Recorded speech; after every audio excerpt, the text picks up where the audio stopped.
Hey, it's time for another film swap. This one's with my buddy Jim over at Vintage Insight Photography. So to remind you, a film swap is where one photographer shoots a roll of film, then rewinds it and sends it off to another photographer. Then the second photographer shoots over the first photographer's images, giving you all kinds of funky, unexpected double exposures. Now you really have to embrace the element of chance when you do one of these swaps because you have no idea what you're going to get in your final images. My longtime oldies know I love surprises when it comes to my film photography. It's why I do things like film soup and shoot weird films like Psych Blues and Revelog. So when Jim asked me to do a film swap, I said, sign me up. Now I've done film swaps before with my buddy Lou from Sweet Lou Photography, Bruno over at Retief's Garage, and Matthew Stern in the past, but I've never done a film swap with a theme until now. You see, Jim figured out there's a town called Marysville near him in Michigan, and also a town called Marysville near me here in Ohio. So Jim hatched kind of a Tale of Two Cities plan where he would shoot the roll in his Marysville, then send it across state lines to me so I could shoot it in my Marysville, and then develop the roll and see what we got. And that's exactly what we did. Now here's the tech specs. He shot a roll of PORTRA 160 VC that expired in 2005 in his Olympus OM1, and to share the Olympus love, I shot the roll in my Olympus OM2. Jim marked where he started the roll, and I kinda sorta lined it up that way in my OM2 to see if we could get our frames to match up, and they did, for about 3 or 4 images. Now ordinarily I'd recommend that each photographer underexpose the roll by about a stop, but since this film expired in 2005, I figured it might have lost some of its mojo by now. So I did underexpose it just a little bit and shot it at 200.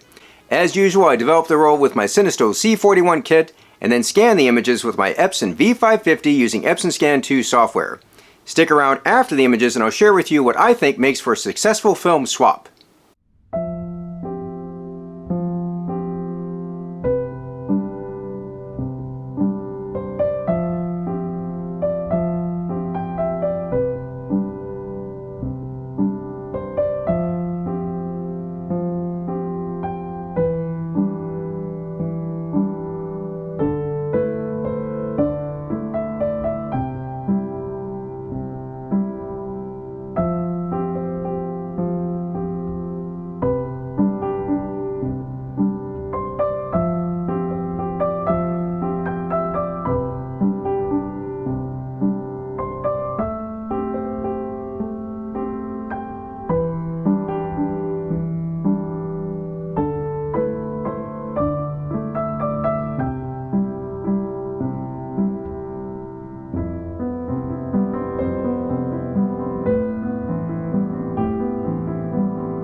So there are a few things that make me happy when I'm checking out the results of a film swap. The first one is pretty simple. Just cool textures. The trees on Jim's face here is an example. Nothing profound, just looks kinda cool. The second thing I dig is when things miraculously line up just perfectly.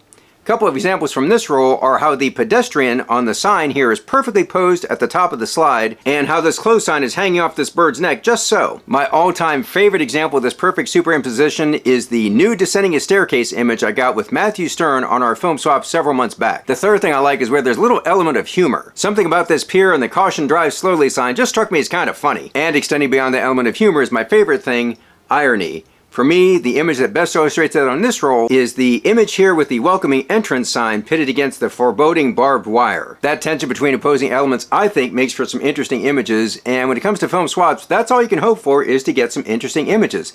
They're not all going to be bangers, but the experience and the interaction with the other photographer is always fun, and if you get a few interesting images out of the deal, hey, that's a bonus. And if you don't, you're only out some time and a roll of film. Make sure you check out Jim's take on our film swap. I've got a link to his channel in the description.